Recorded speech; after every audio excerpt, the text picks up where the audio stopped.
6 minus 1 gives us 5. So we have 6 minus 6 times 5.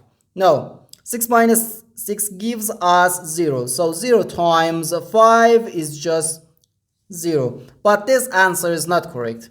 Because according to the order of operations, which is PEMDAS,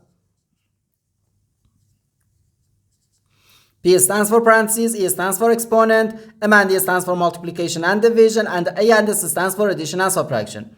First we have to do parentheses, then exponent, then multiplication or division, and finally addition or subtraction. Remember that multiplication and division have equal priority and we have to work from left to right. And the same applies to addition and subtraction. In this expression, we have one subtraction, one multiplication, and one parentheses. Inside this parentheses, we have one subtraction. Here we have a multiplication because in mathematics, when a number is placed next to parentheses, it means multiplication. And we usually don't write the multiplication sign for brevity. Okay, so according to the PEMDAS, first we have to do this parentheses, then this multiplication, and finally this subtraction.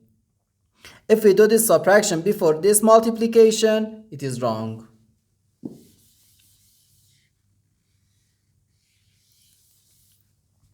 So first we have to do this parentheses. Inside this parentheses we have 6 minus 1, which equals 5. So we have 6 minus 6 times 5. Now we have one subtraction and one multiplication.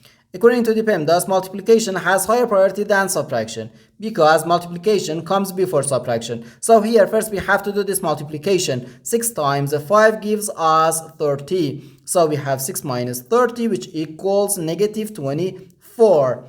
And this is our final answer to this problem. The correct answer is negative 24.